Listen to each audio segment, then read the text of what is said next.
सभेसाठी उपस्थित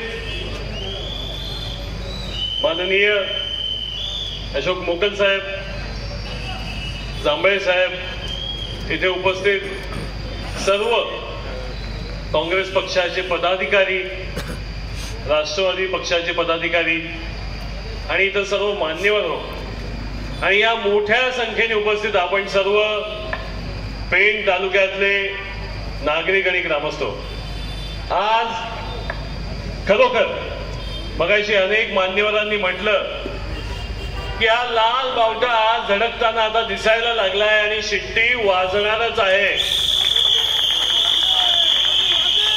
ज्या प्रकारचा प्रतिसाद आपल्याला या गेल्या काही दिवसांमध्ये जन आशीर्वाद यात्रेमध्ये मिळाला, त्याचं कारण काय? त्याचं कारण हे आहे की जो अपप्रचार इथले विरोधक शेतकरी कामगार पक्षाविषयी पसरवत होते की इथे पक्ष उरलेला नाही, इथे जनमत उरलेलं नाही, आपल्या सगळ्यांना ठाऊक आहे. गेल्या 50 वर्षाचा जर आपण इतिहास पाहिला तर बहुतांश वेळा भारतीय शेतकरी कामगार पक्षाची सत्ता इथे राहिलेली आहे. गेल्या काही वर्षांचा अपवाद पाहिला, गेल्या 5 वर्षापूर्वीच इथे भारतीय शेतकरी कामगार पक्षाची सत्ता होती. आणि जर कोणी म्हणत असेल की हा पक्ष इथे संपलेला आहे, दुर्बल झालेला आहे, तर 23 तारखेला तुम्हाला पाहायला मिळेल की विजय झाल्याशिवाय राहणार नाही. आज या संपूर्ण मतदारसंघामध्ये ज्या प्रकारचा आशीर्वाद आपल्याला मिळतोय, आपण जनसंपर्क दौरे केले काही महिन्यापूर्वी, प्रत्येक गावामध्ये जाऊन तिथल्या ग्रामस्थांच्या समस्या, सूचना समजून घेतल्या, त्यांच्याशी संवाद साधला. आपण त्यानंतर जनविकास, जनसंवाद दौरा केला, ज्याच्यामध्ये आपल्याला त्या विभागातल्या, त्या गावातल्या समस्यांवरती आपलं म्हणणं, आपलं विजन आपण प्रत्येकाला सांगितलं. त्या संवादामध्ये मी सातत्याने लोकांना सांगत राहिलो, मी फक्त भाषण द्यायला आलो नाहीये, मला प्रश्न विचारा. आणि लोकांनी मनापासून प्रश्न विचारले आणि तो विश्वास जो निर्माण झाला, त्यामुळे आज आपल्याला पाहायला मिळतं की या संख्येने लोक आपल्यासोबत जोडले गेले. आज जन आशीर्वाद दौऱ्यामध्ये जे आम्ही एक नियोजन करतो की दिवसाला एवढी गावं करू, शक्य होत नाही. का तर जिथे तिथे आपल्याला लोक थांबवतात, घरात या, आमचा आशीर्वाद घ्या, ही जी विनंती करतात, हे जे प्रेम दाखवतात, हा जो विश्वास आहे तो कशामुळे आहे? तर ही सर्वसामान्य जनतेची, शेतकऱ्यांची, भूमिपुत्रांची जी ताकद माझ्या मागे उभी राहिली आहे त्याच्यामुळे. आज या संपूर्ण मतदारसंघामध्ये ज्या प्रकारचं वातावरण आहे, पायाभूत सुविधांच्या समस्या अनेकांनी मांडल्या, अजून देखील संपूर्ण मतदारसंघामध्ये प्रत्येक गावात जा, तुम्हाला काय आढळलं तर अजून देखील रस्ते, पाणी, वीज या समस्या कुठेही संपलेल्या नाहीत. कोणत्याही गावात जा, तिथला तरुण शेकडोच्या संख्येने मला येऊन भेटतात, काय म्हणतात, दादा मी ग्रॅज्युएट झालो, 4 वर्ष झाली, अजून देखील मनासारखा काही रोजगार मिळाला नाही. काय कारण आहे? रोजगार नाही. आपल्या इथे JSW सारखे बलाढ्य कारखाने आहेत, 12,000 लोक काम करतात. आपले स्थानिक किती आहेत? आपण प्रश्न विचारायला हवा, किती आहेत स्थानिक? 5% पण नाही. अशा प्रकारची अवस्था आपल्या स्थानिकांची, आपल्या भूमिपुत्रांची, जे भूमिहीन झाले, या प्रकल्पांसाठी त्यांची करून ठेवली. कोणी केली? इथल्या स्थानिक नेतृत्वाने केली. इथलं स्थानिक नेतृत्व फक्त दलाली घेऊन, शब्द न काढणे तोंडातनं हे काम करत आलेलं आहे. आजवर इथल्या समाजाला, इथल्या स्थानिकांना त्यांनी न्याय मिळवून दिलेला नाही. आपला जो अभिप्रेत विकास आहे, आज आपल्याकडे काय पाहतोय आपण काय पाहतो? तसेच सारखा प्रकल्प काही वर्षांपूर्वी इथे आला. इथल्या प्रत्येक शेतकऱ्यांनी, इथल्या प्रत्येक भूमिपुत्रांनी आपलं मत नोंदवलं, लढा लढला, आंदोलनं केली आणि स्वतःच्या जमिनी वाचवल्या एका बलाढ्य कंपनीपासून. आज शासनाने काय केलं? आज शासनाने MMRDAच्या नावाखाली तसाच एक प्रकल्प आणलेला आहे. काय प्रकल्प आणला? 124 गावं बाधित करणारा 1 लाख एकरहून जास्त जमीन ज्याच्यात बाधित झालेली आहे आणि ही जमीन सक्तीचं भूसंपादन करून आपल्या प्रकल्पग्रस्तांना आपल्या स्थानिकांना ते विकासाच्या प्रक्रियेमधून बाहेर काढू इच्छितात. माझा विरोध विकासाला नाही, माझा विरोध प्रकल्पाला नाही, माझा विरोध प्रकल्पामधल्या शासनाच्या भूमिकेला आहे. भूमिका काय की आम्हाला भूमिपुत्रांना भूमिहीन बनवण्याची भूमिका आहे. मी सातत्याने म्हणत आलेलो आहे विकास हवा, पण विकासाचा केंद्रबिंदू माझा स्थानिक समाज, माझा भूमिपुत्रच असायला हवा. विकासाच्या प्रक्रियेमध्ये सर्वात प्रबळ कोणी बनला पाहिजे तर तो माझा भूमिपुत्र बनला पाहिजे. मगाशीच भाईंनी त्यांच्या भाषणात काय म्हटलं, इथला प्रत्येक शेतकरी हा करोडपती बनला पाहिजे. अशा प्रकारचं विकासाचं धोरण आपल्याला हवंय. हा विकास जो आपल्याला अभिप्रेत आहे तो जर करायचा असेल तर आजच आपल्याला संघटित व्हावं लागेल. कारण आपण काय पाहिलंय, आपण पाहिलंय बाळगंगा धरणासारखा प्रश्न आहे, आपण पाहिलं सेस सारखा प्रश्न आहे, आपण पाहिलं MID सारखा प्रश्न आहे. या सगळ्या प्रकल्पांमध्ये इथल्या स्थानिक नेतृत्वाने ज्या प्रकारचं काम केलेलं आहे ते काम फक्त आणि फक्त संभ्रम निर्माण करते. त्यांनी कधीही शेतकऱ्यांच्या बाजूने कुठलीही भूमिका मांडलेली नाही. सातत्याने भांडवलदारांना फायदा मिळवून देण्यासाठी दलालीची कामं केली आहेत आणि ती आज आपल्याला थांबवायचीच आहे. आज या संपूर्ण मतदारसंघामध्ये आपण पाहतो की आज युवकांच्या समस्या, इथल्या समाजाच्या समस्या, रोजगाराची समस्या प्रचंड झालेली आहे. पेन स्टेशनला सकाळी 5 ते 7च्या दरम्यान जा, काय पाहायला मिळतं, हजारोच्या संख्येने आपल्या तालुक्यातले सुशिक्षित तरुण मुंबईच्या दिशेने निघतात 10, 12, 15 हजाराची नोकरी करायला. आपल्याकडे रोजगार असताना आपल्याला आपला रोजगार घेता येत नाही, ज्याच्यासाठी आपण जमिनी दिल्या आणि इथलं स्थानिक नेतृत्व बोलत नाही. प्रश्न विचारायला हवा की नको? ही परिस्थिती जी निर्माण झालेली आहे हिच्यावरती आज आपल्याला समाधान हवंय. आज हे सगळे जे प्रश्न आहेत त्या प्रश्नांवरती उत्तर देण्याची गरज आहे. आज या तिसऱ्या मुंबईच्या विकासाच्या लाटेमध्ये आपण काय पाहतो तर आपण सातत्याने हे पाहतो की विविध प्रकल्प आले. मी गेले जवळजवळ 14 वर्ष 2010ला ज्या वर्षी मी परत आलो लंडनवरनं, पूर्वी मी अनेक आंतरराष्ट्रीय दर्जाच्या प्रकल्पांवरती मी काम केलं आणि आल्यावरती त्या ज्ञानाचा फायदा म्हणून मी अनेकांना रोजगार दिला. शेकड्याहून अधिक रोजगार मी निर्माण केला. त्या दरम्यान या तिसऱ्या मुंबईमध्ये येणारे CIDCO NAINA, MIDC, MSRDC, multimodal corridor, Mahaurja, MMRD या सगळ्या प्रकल्पांवरती शेतकऱ्यांची बाजू मांडण्यासाठी सातत्याने मी माझ्या तांत्रिक आणि कायदेशीर ज्ञानाचा वापर केला आणि अनेक बदल घडून आणले. तुम्ही ऐकलं असेल सिडको नैना सारखा प्रकल्प जो 224 गावांवरती होता तो आज फक्त आणि फक्त 95 गावांवरती मर्यादित झालेला आहे. UDCPR सारखा सुयोग्य कायदा आपण लागू करून घेतला. ह्या नैना प्रकल्पामध्ये जे बेटरमेंट चार्जेसच्या नावाखाली कोट्यावधीचे जे कर लावले होते शेतकऱ्यांवरती ते आपण रद्द करायला लावले. विधान भवनामध्ये मी स्वतः प्रेझेंटेशन त्याच्यासाठी दिलं होतं. महाऊर्जा सारख्या प्रकल्पामध्ये एकदा ती हाय टेन्शन लाईन शेतकऱ्यांच्या जमिनीवर गेली की पनवेल उरण सारख्या ठिकाणी जिथे शेतीचे भाव 20, 40, 60, 80 लाख रुपये गुंठा आहे तिथे त्याची किंमत 0 होते. अशा प्रत्येक ठिकाणी मी आराखडे बदलायला लावून शेकडो एकर जमीन शेतकऱ्यांची वाचवली. अनेक ठिकाणी जे जमिनीचे भूसंपादनाचे फायदे आहेत ते अनेक पटीने वाढवून दिले. महाऊर्जा प्रकल्प असेल, मल्टीमोडल कॉरिडॉर अलिबाग मिराज याच्यात असेल. आज पनवेल सारख्या ठिकाणी शासन 4 ते 6 लाख रुपये गुंठा देऊ पाहत होतं, तो बदलून आपण 20 ते 25 लाख रुपये गुंठा करून घेतला. ही शक्ती आपल्या तांत्रिक आणि कायदेशीर ज्ञानामध्ये हे आपण सगळ्यांनी लक्षात घ्यायला पाहिजे. आज इथला विरोधक काय आपल्याविषयी म्हणतात तर त्यांची टीका फॉरेन रिटर्न आर्किटेक्ट आहेत. मला पहिल्यांदा कळलंच नाही टीका करतायत की स्तुती करतायत का. तर फॉरेन रिटर्न आर्किटेक्ट होण्यासाठी पात्रता तर लागतेच, त्याच्याशिवाय आपल्याला हे सगळं करता येणार नाही. मी सातत्याने शालेय जीवनापासून स्कॉलरशिपला पहिला शाळेमध्ये उत्तीर्ण होताना चांगल्या मार्काने माझं बॅचलर्स ऑफ आर्किटेक्चरचं जे शिक्षण आहे ते गव्हर्नमेंट कॉलेजमधनं मेरिटवरती मी घेतलं.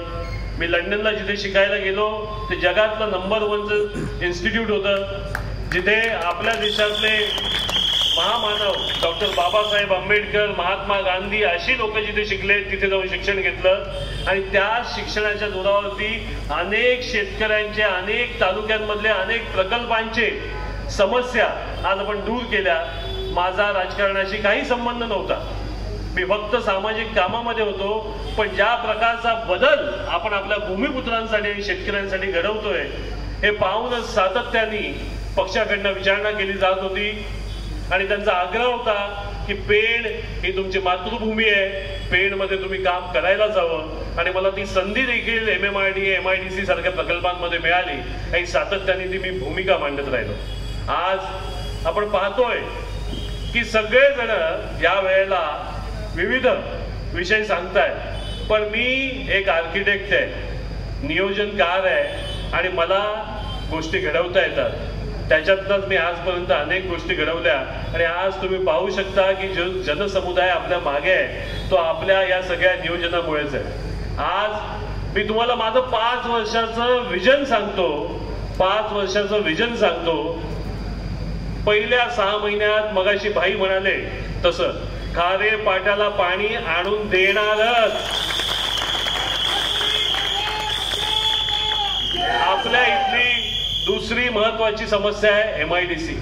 आज MIDC मध्ये तुम्ही ऐकलं असेल, वडखळ परिसरामधल्या 11 गावांमध्ये शासन काय करू पाहत आहे तर 83 लाख रुपये एकरचा भाव दिला, म्हणजे 2 लाख रुपये गुंठा. आज आपण तिथे काय परिस्थिती पाहतो, JSW सारख्या कारखान्यामध्ये 10 ते 12 हजार लोक काम करतायत आणि आमच्या स्थानिकांना नोकऱ्या दिल्या जात नाही. दिल्ली तर कर्नाटकच्या प्लांटला जा असं सांगितलं जातं. ही जी परिस्थिती आणि त्याच्यामध्ये आता आमच्या पुन्हा जमिनी घेतल्या जात आहेत आणि भाव दिला जातोय 83 लाख रुपये गुंठा, कदापि मान्य करणार नाही. 2013चा जो कायदा आहे, मार्केट रेट पेक्षा 4 पट भाव, 20% विकसित भूखंड आणि नोकरी हक्काची घेतल्याशिवाय आपण बदलणार नाही, थांबणार नाही. 12 महिन्यामध्ये या प्रश्नावरती आपण तोडगा काढू. 12 महिन्यामध्ये.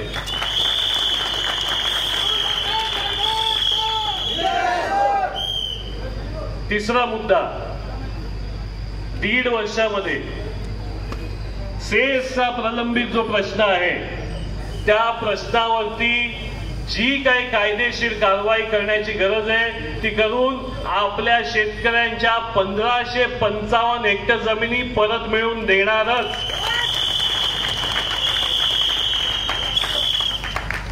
फार वर्षांपासून आपले शेतकरी या दयनीय अवस्थेत आहेत.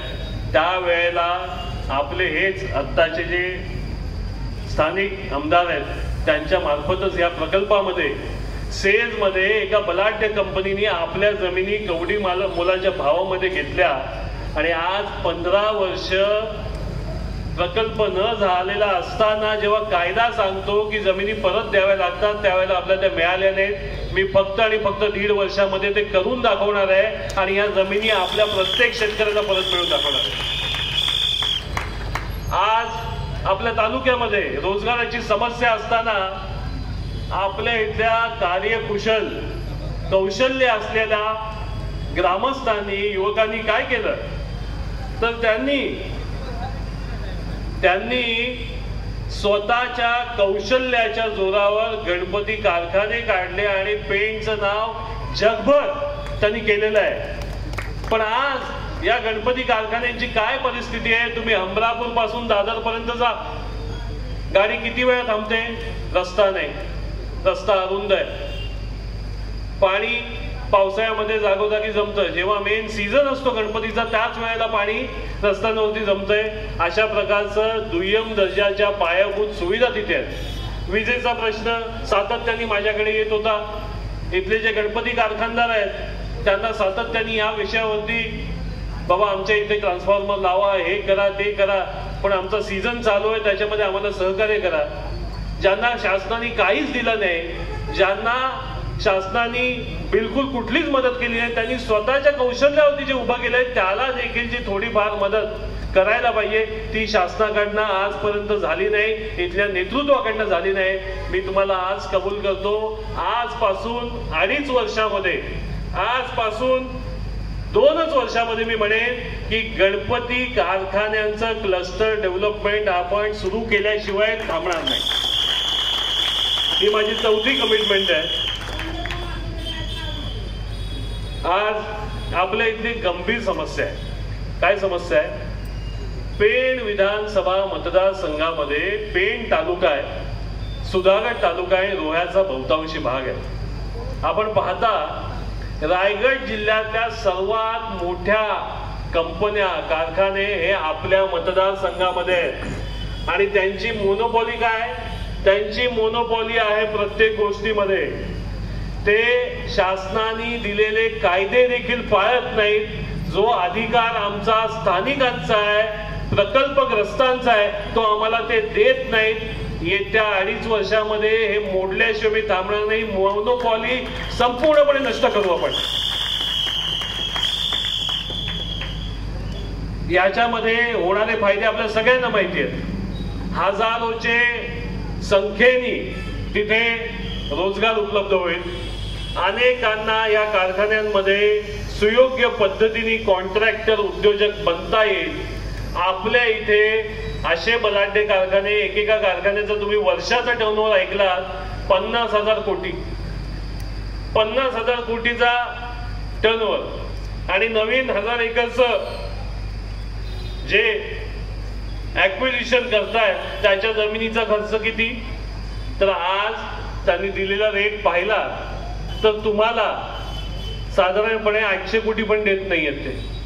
म्हणजे ते त्यांच्या 4 दिवसाची कमाई पण आपल्याला शेतकऱ्यांना द्यायला तयार नाही, वर्षातल्या फक्त 4 दिवसाची. ही गंभीर समस्या आहे की नाही? त्याच्यामुळे ही मोनोपॉली आपण तोडणारच येत्या 2.5 वर्षामध्ये. मी सातत्याने एका विषयावरती बोलत आलेलो आहे, तो म्हणजे जे स्वप्न मी उराशी बाळगून काम करत होतो, राजकारणाशी कुठलाही संबंध नसताना, ते हे होतं जी दयनीय अवस्था आपण आज नवी मुंबई सिडकोनी घेतल्या. आज विकास केला, तिथे मोठे मोठे रस्ते दिसतात, टावर दिसतात, सगळं काही पाहायला मिळतं. पण आपला समाज बांधव पाहायला मिळतो का? तर तो मिळत नाही.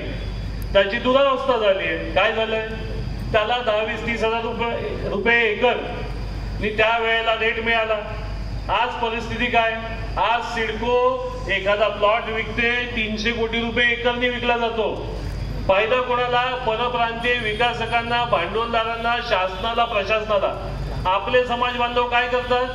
तर सुशिक्षित युवक, ग्रॅज्युएट युवक रिक्षा चालवतायत, महिला मोलकणीची कामं करतात आणि आपले ज्येष्ठ ज्या शेतामध्ये त्यांची आधी शेती होती, जिथे बिल्डिंग बनले, तिथे वॉचमॅन म्हणून काम करतात. ही दयनीय अवस्था जी नवी मुंबईमध्ये झालेली आहे, ती दयनीय अवस्था जी आहे, त्या अवस्थेमध्ये माझं सातत्याने एकच म्हणणं होतं की याच्यामध्ये एकच पर्याय, आपण आपल्या समाजाचे स्वतःचे विकासक बनवले पाहिजेत, स्वतःचे बिल्डर बनवले पाहिजेत. का? तर आज नवी मुंबईमध्ये कोणालाही विचारा बिल्डर कोण आहे, तर कोणीतरी परप्रांतीय, शहा, पटेल, 4थी पास, 8वी पास अशिक्षित लोक येतात आणि आपल्या जमिनीवरती विकासक बनवून कोट्यावधी रुपये कमवतात. ही जी काही परिस्थिती आहे, हे जे काही निर्माण झालंय, त्याचं कारण काय? तर तिथल्या शासनाने, नेतृत्वाने याच्यावरती काम केलं नाही. आज मला ग्वाही द्यायची आहे, आजपासून 3 वर्षामध्ये 1000 आपले बिल्डर उद्योजक बनवल्याशिवाय आपण थांबणार नाही. 1000 आपल्या समाजाचे. का बनवायचे आपल्याला? आपण एकदा आपले 1000 बिल्डर बनवले ना, त्याला बघून त्याच्या पुढचे 10 बनतात. संपूर्ण आपल्या समाजाची भविष्याची दिशा आपल्याला बदलायची, त्याच्यासाठी हे गरजेचं आहे आणि 3 वर्षामध्ये आपण हे करणार. ही माझी 6वी कमिटमेंट होती.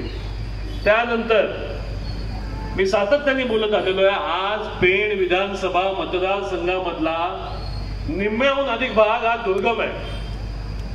पेणचा पूर्वेचा भाग बघा, हेटवणे धरण आहे, भोगावती नदी आहे, कालवे वाहत आहेत, अतिशय सुजलाम सुफलाम, छोट्या छोट्या तिकड्या, कुठेही बघायला फिरायला जा, फार्म हाऊस एकदम युरोपला गेल्यासारखं वाटतं. पण परिस्थिती काय? तिथल्या ग्रामस्थांना रोजगार नाही, मोलमजुरी करावी लागते. कोणी आजवर या विभागामध्ये रोजगारावरती काम केल्याने आपले आत्ताचे नवनिर्वाचित खासदार देखील त्या विभागात नाहीत. आजवर कुठल्याही रोजगाराची स्कीम तिथे झालेली नाही. माझं एकच ध्येय आहे, या संपूर्ण विभागामध्ये सुधागड तालुका पण तुम्ही पाहिलात, रोह्याचा पण जो दुर्गम भाग पाहिलात, कुठल्याही गावात जा 50%हून अधिक घरांना टाळा आहे. तिथले ग्रामस्थ शहरांमध्ये दुसऱ्या हॉटेलमध्ये दुय्यम दर्जाचा रोजगार करतात का, तर त्यांना रोजगाराची संधी तिथे उपलब्ध नाही.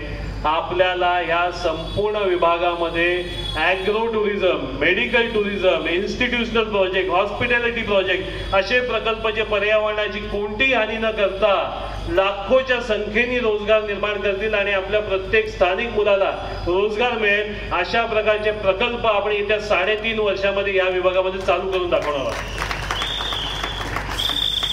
माझा 8वा मुद्दा मी सांगेन तुम्हाला की मी अनेक वाड्या वस्त्यांवरती गेलो.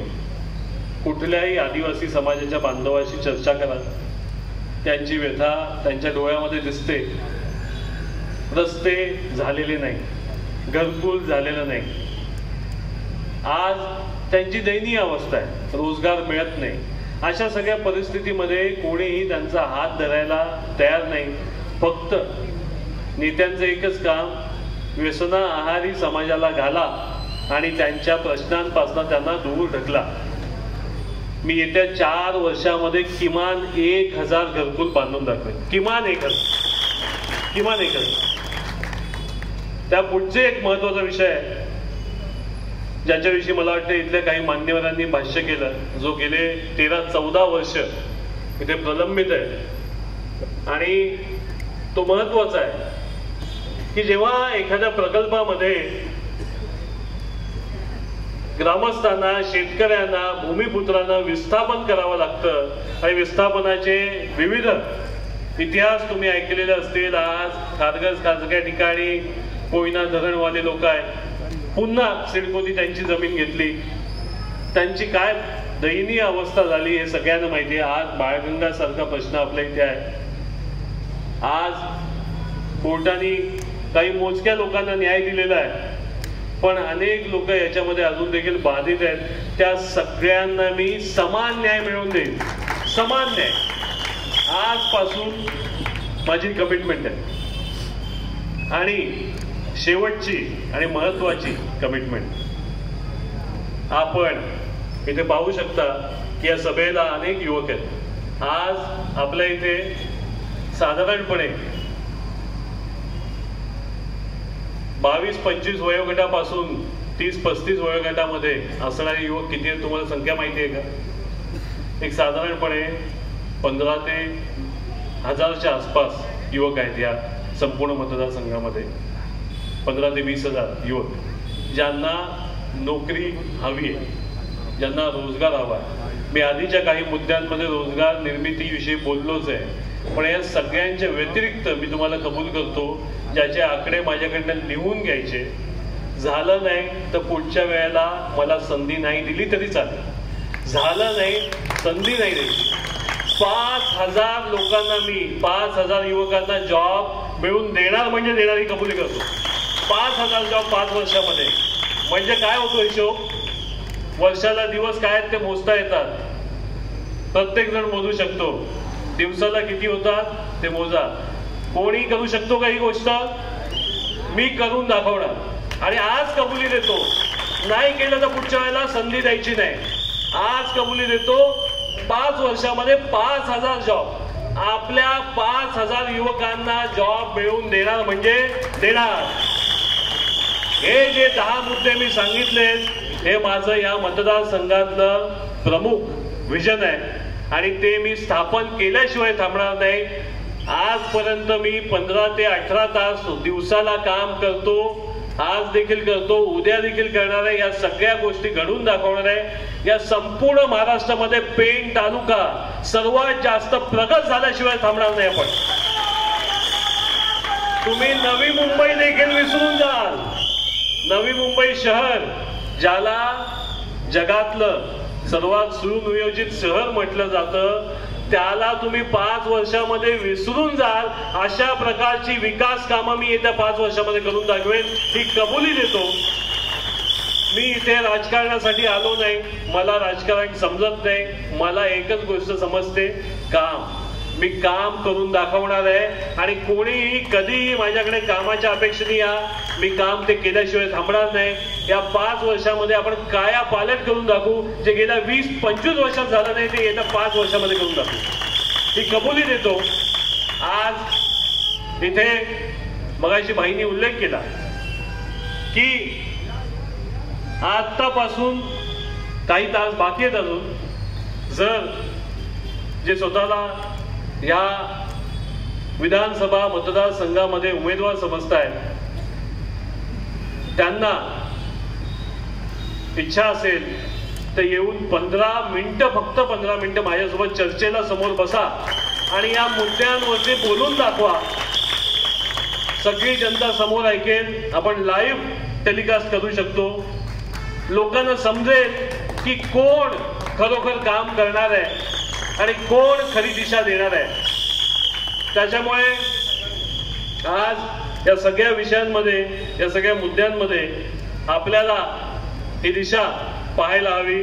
आज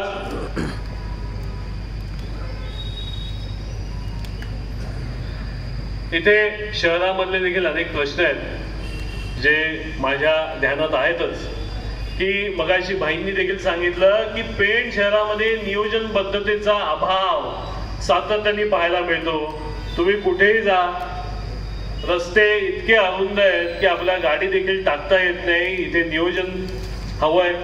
आज तुम्ही इथे जे इतर उद्योग आहेत, म्हणजे इथे तुम्ही पाहाल की मिनी डोअर असोसिएशन, मी नुकताच काही लोकांशी चर्चा केली, त्यांचे देखील अनेक प्रलंबित प्रश्न आहेत। बहुतांशी गावामध्ये परिचित लोक हा व्यवसाय करतात का, तर दुसरे व्यवसाय तसे उपलब्ध नाहीत आणि त्यांचे जे प्रलंबित प्रश्न आहेत त्याच्यावरती देखील मी काम करणार आहे।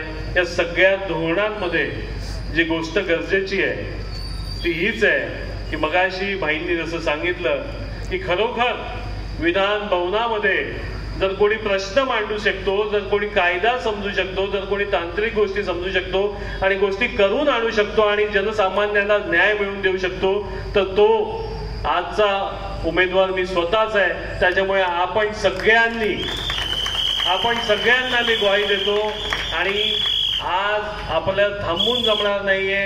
20 तारखेला बॅलेट पेपरवरचं शिट्टी समोरचं 4थ्या नंबरचं बटन दाबून आपण इतिहास घडवूया आणि या संपूर्ण मतदारसंघाचं भवितव्य घडवूया। एवढंच बोलून मी माझे 2 शब्द संपवतो। धन्यवाद।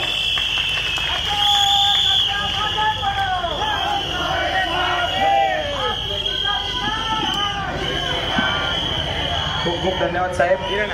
यानंतर रायगड जिल्हा सेवानिवृत्त कर्मचारी महासंघ पेण रायगड यांचं सरांना पाठिंब्याचं पत्र आलेलं आहे। ते पत्र मी थोडक्यात वाचून दाखवतो। प्रतिम माननीय श्री अतुल म्हात्रे साहेब, उमेदवार शेतकरी कामगार पक्ष महाविकास आघाडी पेण पाली रोहा मतदारसंघ यांची महाशय, रायगड जिल्हा सेवानिवृत्त कर्मचारी महासंघ पेण रायगड संघटनेचा आपला जाहीर पाठिंबा देत आहोत। यामध्ये सरकारी बँक कर्मचारी, MSc DC कर्मचारी, ST महामंडळ कर्मचारी व विविध क्षेत्रातील औद्योगिक कंपनी कामगार या सर्व सेवानिवृत्त कामगारास आपण जाहीर पाठिंबा देत आहोत।